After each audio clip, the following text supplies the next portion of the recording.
property manager gets to create this value on their property and they don't have to pay.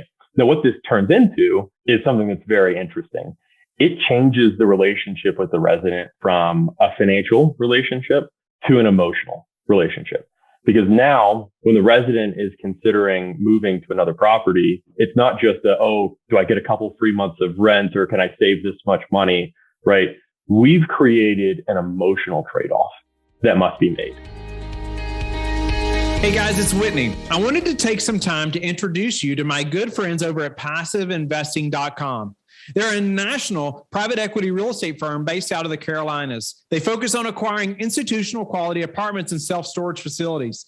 They do this with private accredited investor funds. They have a portfolio of over $700 million in assets and control over $250 million in equity from their investors. PassiveInvesting.com makes it easy for you to start investing in real estate without all the hassles. They even have an average 62% repeat investor rate in each offering they put together. They even have a real estate debt fund that offers hard money loans to local fix and flippers across the U.S., which currently has a 0% default rate. To help you learn more, they've put together a free passive investor guide that outlines the 7 red flags for passive apartment and self-storage investing. Visit PassiveInvesting.com/red flags to download the PDF now. That's PassiveInvesting.com/red flags.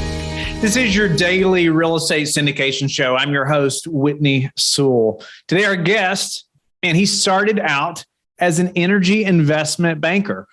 You know, it's not easy to become that. And I asked him what that is, so you and I both can be more educated about that title. However, he started in an industry where he saw a need and he saw an opportunity. And it happens to affect the NOI greatly in a multifamily property or apartment community. And so you're going to learn a lot today from our guest, Ben Johnson. He's the founder and CEO of Spruce, the leading provider of home services to apartment residents. And since launching in April 2016, Spruce has grown to service over 500,000 apartment homes in 17 markets. Additionally, in 2021, Spruce saw a 400% growth margin over the last year to top of raising a Series A 14 months ago.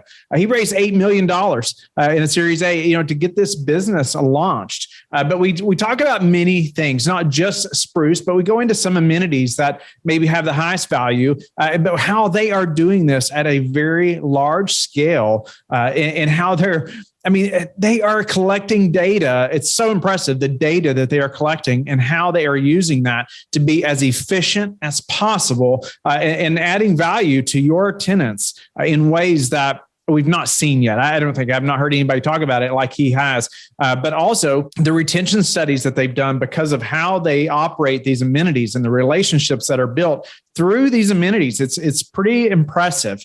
Also, how he was able to raise $8 million to get this business started. There's a couple of things that are going to be crucial to any entrepreneur in any business, especially ours in the syndication business. So I know you are going to learn a lot today from our guest, Ben Johnson.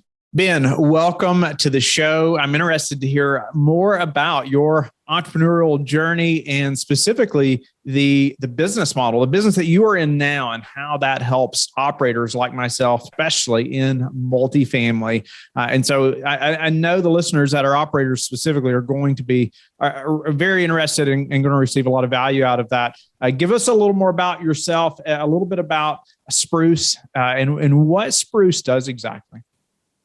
Yeah, thanks for having me, Whitney. I'm excited to be here this morning. Yeah, so my background, oddly enough, is not in multifamily or even real estate at all, other than the fact that I've lived in many different apartment communities across the country. But no, I started out my career as an energy investment banker in Houston, Texas, and sort of fell into this multifamily services gig just through my own trials, my own experiences, and that developed into hobbies and then passion projects. Next thing I knew, I was tendering my resignation and diving in head first.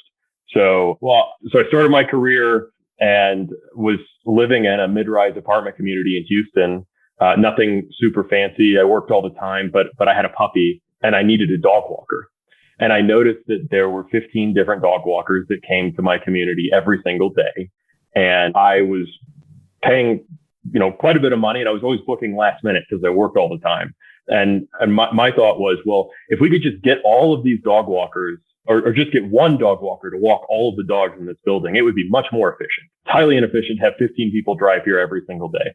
So I went to all my neighbors at the dog park, tried to get them to organize and select one dog walker, and only one person would listen to me. So it was overall, it was a failure. But fast forward a couple of years, and Spruce was born because what we found is property managers want to bring these services to their residents and bring them in a way that is more integrated with the community and provides a more comprehensive resident experience than the residents can get going on their own. And ultimately, what that means is it's win-win-win for everyone, because the people coming to the community are ultimately much more profitable. The property manager has this effect of emotionally tying the resident to the property in a way that's never really been possible before, because now moving out is no longer just a purely financial decision. You also have to think, Shelly walks my dog every single day. If I leave this community, my dog is going to have to meet someone new. And so it's an emotional trade-off now instead of just a purely financial trade-off when leaving the building. And that's how Spruce helps improve retention rates among residents. And then ultimately, the resident benefits too, because they get a higher quality service at prices that are often lower because the service riders that are coming are more profitable. Interesting. I want to get to that a little more in depth, amenities and some of the things you just mentioned. I wanted to back up a little bit. Now, you said you were an energy investment banker. Okay. I don't even know what that is. Okay. And the listeners probably wonder too, like, what an energy investment banker? Maybe give us like 30 seconds. What did you do? Yeah. So I started my career during the financial crisis, graduated from the University of Texas in Austin. And I was a finance major. I knew I wanted to go into banking. The one sector during the financial crisis that was still hiring bankers was oil and gas. And so I ended up in Houston, Texas. And frankly, it was a fantastic experience just because I got to experience as a young banker, this revolution, this complete change in the global energy ecosystem where, the U.S. became an energy superpower in a way that it hadn't been for the last couple of decades. And so what I did is provide capital to the companies that were bringing these new shale plays into market. And it was a really exciting experience because there was so much deal flow and so many jobs created at the time. I will say, after several years in that sector, I saw the carbon footprint reduction that was right on the horizon, and I wanted to get out of the sector. And so in 2015, that's when Spruce was started, and I was able to make my exit, stage right. Yeah, no, it's interesting. I appreciate that. And one reason that I ask that is because I know there's many that listen that they're still looking to make that leap like you did, right? And it's not like you just one day out of nowhere became an energy investment banker, right? I mean, you spent lots of time, studying and in school and lots of commitment, high level of commitment to make that happen. But then you eventually made this transition to be an entrepreneur. And maybe it started with this, these 15 dog walkers coming to the community, and you saw this opportunity. Speak to a little bit that transition and how did you have this idea and have enough confidence to say, you know what, I'm going to leave this career path that I've spent so much time and invested so much money in as well, that, hey, I can go make this happen. Yeah. Well, there's a few things I always tell people who are considering making the leap into entrepreneurship. I mean, the best thing about starting your own business is that you really only have to work half days. And you get to pick which 12 hours. So it's a grind. It's for sure a grind, and it's terrifying. And I will tell you that I made every mistake in the book starting this company at 27 years old. I was not, in hindsight, not qualified. I'm probably, I'm working every day to make sure that I'm qualified to keep running this company.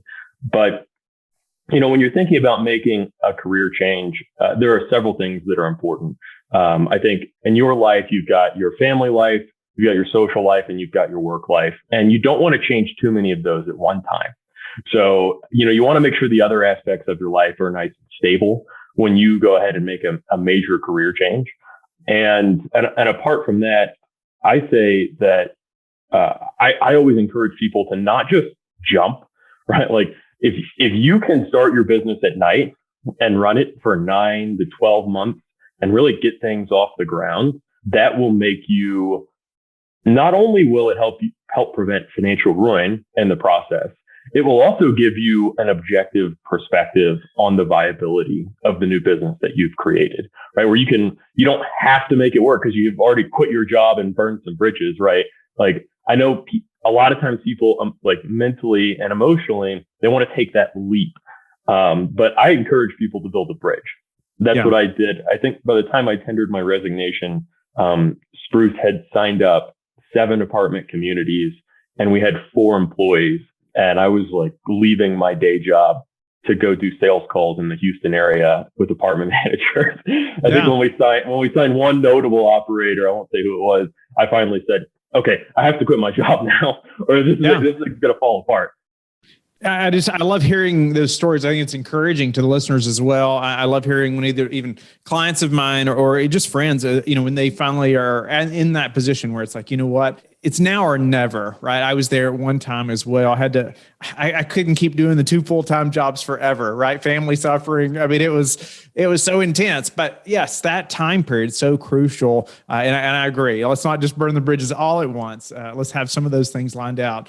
Ben, I bet that there's people that, refuse to use something like Spruce, or they refuse to add amenities or think through how valuable some amenities are to their apartment community. What are some of the amenities that, what every operator, especially multifamily right now that's listening, should be considering, and maybe, go ahead and combat the reasons most say they wouldn't do it? Yeah. Well, when we were getting started back in 2015, it was a little bit more of an open landscape, and not everyone had fully internalized that they wanted to provide residents with a comprehensive living experience. I will say the industry's come a long way since then, and most property managers realize that they need to bring services to the residents that sort of integrate into their daily life. And so just like many properties have a gym, not every resident is going to use that gym, but almost everyone likes to know that they have it at the property. Services are kind of the same way. Not everyone is going to use dog walking. Not everyone is going to use housekeeping or the chores offering that Spruce has. But many residents like to know that it's available to them, even if they aren't going to use it, if they should ever need it. And the real question for the operator is, what is the cost of the property? Because I know from working in this industry now for several years, right? It has to make dollars and cents. So that means that we have to be NOI positive for the building in order for Spruce to make sense. And so our offering is not one where the property has to pay a large annual fee to subsidize these services to the residents. We're really supported. Like, Spruce's revenue model is based on, the efficiency gain that we can create in the building. And so the way Spruce works is a housekeeper that drives between cleanings, they can do 2 or 3 jobs in a day. But if you can keep them in the same building, that one worker can literally do 6 jobs in a day. And so we're able to make our margin by the efficiency that's created and still bring a lower price point to the resident. And the property, we have a very small annual fee to the property. It's $400 a year right now for every single property on the platform, which is, for most properties, a drop in the bucket when it comes to their marketing spend. And that gets all the residents access to our platform, services, 24/7 customer service, and a really rich resident experience. Is it the residents then that are paying for the services that you all are providing?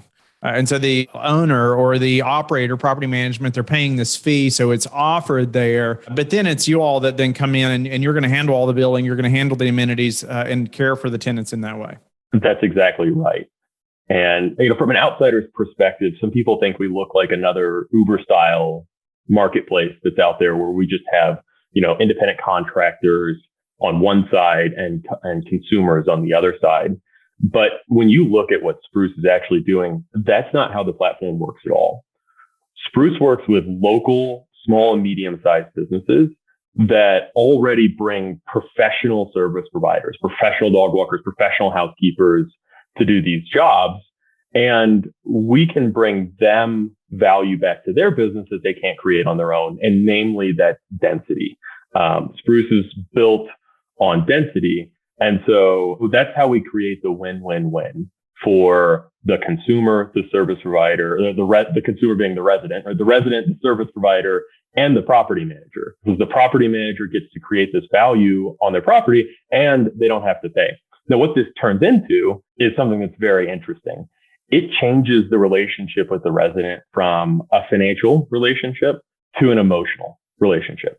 Because now when the resident is considering moving to another property, it's not just do I get a couple free months of rent, or can I save this much money, right? We've created an emotional trade-off that must be made, right? Because we're sending the same dog walker back to your building every day. Let's say Shelly, right? And now as a resident, when you're thinking about moving, you also have to consider the fact that if you move, you might not get access to Shelly anymore. And that's a much harder trade. Like we're good at making financial trade-offs. We're really bad at making emotional trade-offs. And so if we can help create an emotional bond from the resident to the property, that should lead to higher retention rates. And lo and behold, it does. So this is kind of a shocking number. A resident that uses Spruce 2 or more times is 60% more likely to renew their lease. It's like a shockingly high number. 60% more likely to renew their lease if they use Spruce 2 or more times.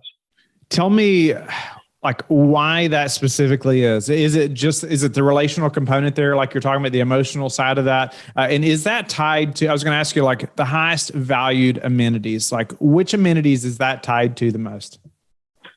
I will say that's kind of across the board for us. And why is super interesting. All right. So I'm like an armchair economist here. And I'm like, okay, is it causal? Are we causing that? Or is it just that your more valuable residents that are more likely to renew are the ones that are using Spruce? And the answer is it's actually a little bit of both. People that were already a little bit more likely to renew are the ones that are likely using Spruce disproportionately. And so just put my economist hat on here. But at the same time, we know we're having an impact there. And your most valuable residents are the ones that are using Spruce. So awesome. Tell me, what about size of communities? Like when should someone even start considering amenities in general, but then also using something like Spruce? What size should, how many units? Is there a unit count, or how does that work? That's a really good question, because that is something that has changed in the last 6 months for us. Historically, we have liked to have seen an on-site manager or some sort of on-site staff that can facilitate ingress and egress, access to the building, access to the unit. Although I will say COVID has accelerated digital access installations, and that's been a huge benefit to Spruce's business, because we actually we record so much data about the property to help facilitate these jobs for our service providers. The way we view our business is I'm not answering your question. We'll get back to it. Right. So every 5 minutes I can shave off here or there off of a housekeeping service. That's pure profit for the service providers. And so we integrate with the buildings, right? We're integrating with your digital access provider. We're recording how many steps it is from the office to this unit. And so now that we have more of these integrations, we're moving down into smaller and smaller buildings. We no longer need that on-site manager to be able to provide services to the building. And so, now just in the last 6 months, there's really no floor on how small of a building we can take anymore. Yeah. It used to be about 150 units. Okay. But if it's a 30 unit, but they have, say, electronic door locks and things like that, or it makes it ease of access where you all can integrate, then it would be just as easy to operate there on that community as well. That's right. Yeah, that's incredible. Tell us a little. I know I'd read a little bit about you, and I think somewhere I read, you love the idea of seamlessness, and I think whatever I read mentioned like whether tech or processes, and I think you just expressed that right there. Like you all know the number of steps from this place to that place, and you're trying to shave off 5 minutes here, 15 minutes there, because you can see how that affects the bottom line directly, right? That time spent. Tell us a little bit about seamlessness. What does that mean, and how you've applied that, or how you are applying it to Spruce, but not just Spruce in general, but like specific areas? Yeah.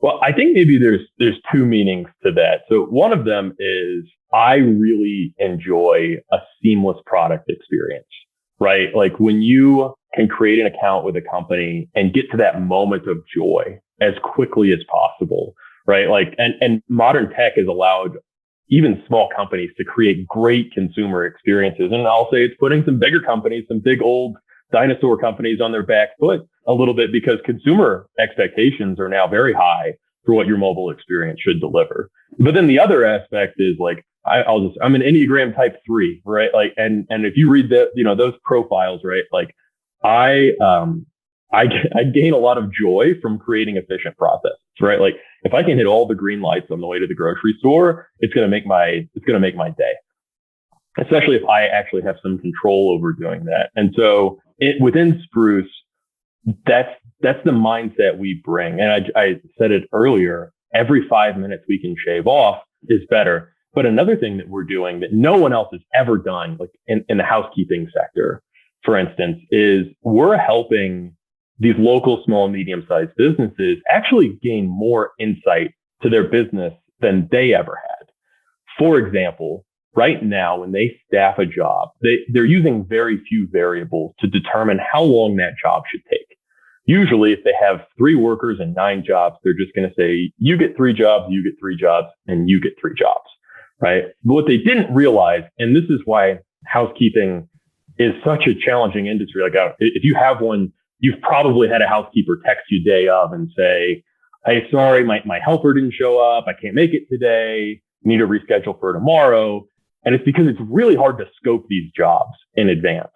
Now, Spruce has hundreds of thousands of bookings that we have data on exactly how long it took. And we know many things about these bookings, like exactly how many bedrooms and bathrooms, square footage. We know in a building what type of flooring is in the building. Like we know if there's nicer hardwoods or cheaper. It changes how long it takes to clean it, right? Cheaper laminate floors take 12% longer to clean than hardwoods do. But like fun fact there, they tend to get really sticky easily. And so we are recording all of this. We integrate with the property management software. So we know you have floor plan 1A, and it's exactly 1,013 square feet. And we also know from the lease data that this unit has 2 cats in it. And so we need to add a 15% time modifier for the cat hair. What this translates into is we can tell a housekeeping manager at staffing that this booking should take 97 minutes, not 96. It should take 97 minutes. And that's allowing them not to overstaff their workers. And usually, all right, so this is the thing that Spruce has really innovated on. If a resident has a complaint, and by the way, housekeeping is our biggest service line, housekeeping and chores. Complaints are usually, hey, my floors weren't done really well. Hey, the counters weren't wiped down like they should have been. But the input was not that the cleaner was bad or, maybe missed something. The input's usually the cleaner ran out of time and they were overstaffed for the day. And so we've been able to tie back 85% of all quality issues to really logistics challenges. And that's what Spruce solves. And it's a long-winded answer here, but Spruce is solving the logistics challenges for these small and medium-sized businesses so that they can focus on wowing the resident. We take kind of the behind the scenes, all of the complications to their day. We remove those. We surface as they're running their business on our technology platform as well. This is what really sets us apart, is that everyone that comes in to a multifamily building, they're clocking in, they're clocking out of their jobs on the Spruce app, and their manager is staffing those jobs on the Spruce app. And by the way, the property manager can also log into the Spruce portal and see in real time all the jobs that are happening on their property. You have eight cleanings here today. These 3 are done. This one's in progress, and these 4 are remaining. And we can do that because every single person working with us, the customer, the resident, the service provider, both their manager in the office and their worker in the field, and the property manager, everyone's interacting with our platform. And so everyone can see in real time exactly what's going on. And this not only, reduces anxiety, but it also helps us intercept when things don't go exactly as they should. It's incredible. Just the data you all are collecting, but you're not just collecting it. I mean, you are using that in ways that are turning a profit for you all, but also for the community, right? And for the residents in many ways. It sounds like you all are as much data collection company as anything. But the cool part is that you are using that data, to have those seamless processes, right? That we were talking about, and we should all be striving to do that, right? And sometimes it's hard to know what data we should be collecting, but that's incredible. And I guess give us a tip quickly on like, how do you know what data is most useful?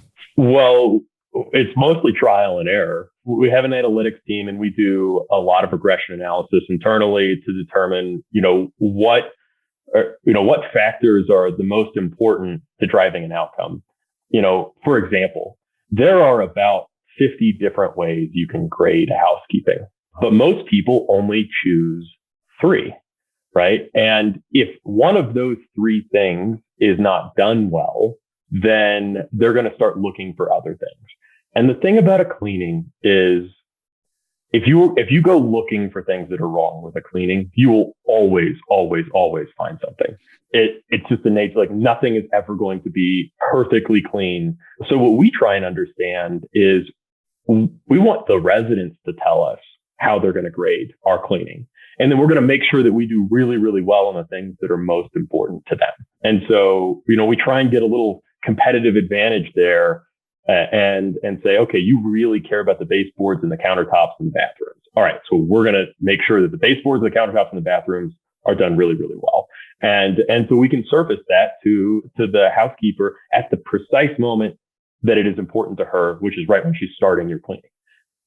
Wow. All right. I'm going to shift gears just a little bit because we're about out of time. And so I want to get maybe one lesson learned, maybe one strategy that worked for you when raising, $8 million to fund this company. I think that whenever somebody's going to give you $8 million, it has to be a big vision, right? Like you need to be doing something that has the possibility of changing an entire industry, right? Otherwise, you can't justify that level of investment. And so I would say one thing is to think big. Another really important thing is to surround yourself with the highest caliber person as possible. You want people that are better than you, right? You want a marketing leader that, is the best marketing leader in the country. And so surround yourself, like recruit as strong a team as you possibly can and make sure you have a big vision, but then explain each step of the way how you're going to get to that big vision. Yeah, no, that's awesome. I agree. I mean, surrounding yourself with those people are just crucial in so many aspects. Tell us, how did you do that? Well, a little bit of salesmanship for sure. And I think, part of it is that I kind of geek out. If you haven't been able to tell, I geek out on the logistics part of this business. And I'm extremely passionate about it. And I know it's just like, but I didn't even tell you what chores is. So chores is the coolest thing in the world. Instead of a resident having to buy, a full housekeeping service for $90, we will come in and just fold your clothes for 15 minutes or just wash your dishes for 15 minutes or do any number of 30 different chores that you can select in our app. And that's only possible because we're already in the building. And so, I bring this passion every day and I think people pick up on it. So I'd say I have a formal sales background. When I was in college, I sold books door to door for 2 summers, but a lot of lessons learned from that for sure. A lot of lessons learned from that for sure. But, my job every day is sales more than anything. I have to sell our customers on why they should pick Spruce. I have to sell employees on why they should come here, as opposed to any number of other great companies out there. We have to sell the properties and we have to sell both existing and future investors on why they should continue believing in the company. And so my job is a sales job more than anything else. Now, yeah, a lot of critical thinking involved as well. But at the end of the day, it does come down to, do people believe in you or not? Yeah, that's awesome. Give us a couple of daily habits that you're disciplined about that have helped you achieve this level of success. I will say that the stress can be soul crushing at times. And at least 9 occasions, some event has occurred that has made me say, oh my gosh, this is going to be the one that sinks us. And so, it hasn't yet. But one of the things is like after that happens 8 or 9 times, you start to realize that like, oh, this one's not going to be the one that gets us. I know this seems really bad. This is not going to be the one that gets us. Oftentimes, just surviving another day. If you're running low on cash, just making it to the next day. And so you asked about daily habits. That comes into your daily habits. Keeping your stress level as low as possible. I know it's easier said than done, but how you do that is you try and keep other aspects of your life stable. You make sure you exercise. You don't drink too much, maintaining a healthy lifestyle, because this is an endurance sport. It's not a sprint, it's a marathon. And, you don't start a business like Spruce because you're looking for like a better quality of life. We work really hard here, every single day. So, and the people that work at Spruce, they, I'll say they've got maybe a little bit of a chip on their shoulder and something to prove, right? Like it's a bit of an intense culture here, but it's also a very fun culture inside the company as well. We're not workaholics. We're really not, but we do work really hard, and we bring it every single day.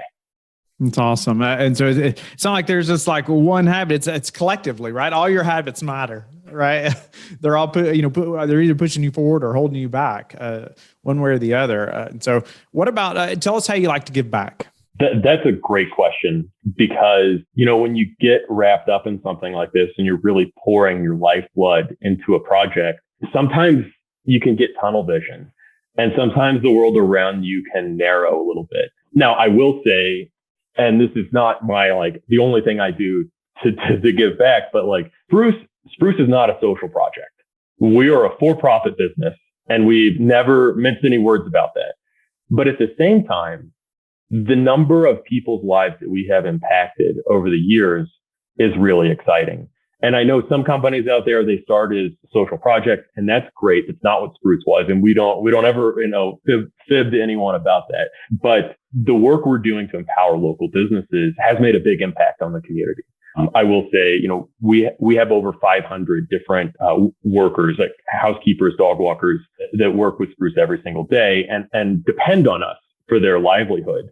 And we work with over 50 small and medium-sized businesses.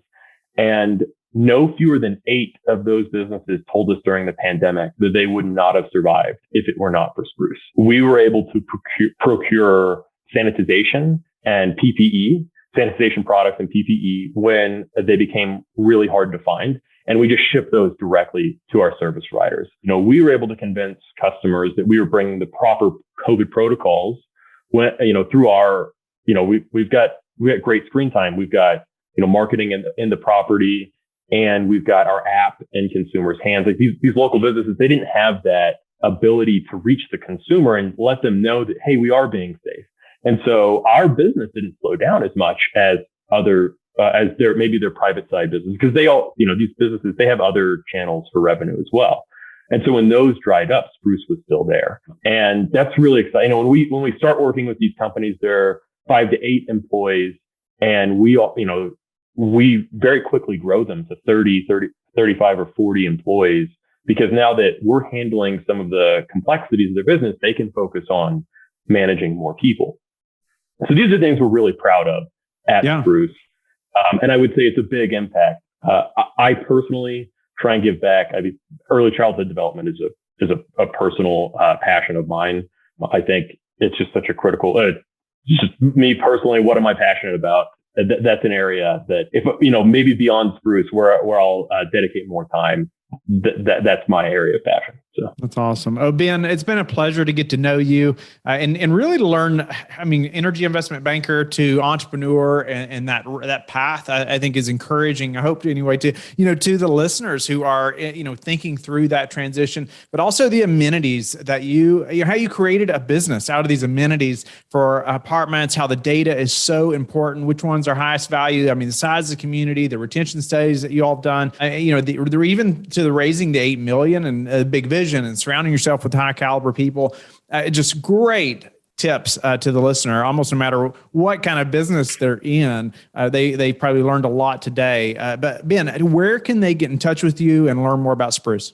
Yeah. So If you need to reach out to me directly, you can get me through the main Spruce inbox. We monitor it all the time. So it's service@getspruce.com, and they'll make sure any note gets forwarded along to me. I also check my LinkedIn all the time. So if somebody wants to reach out there, that would be great. And otherwise, you can usually find me in Austin, Texas.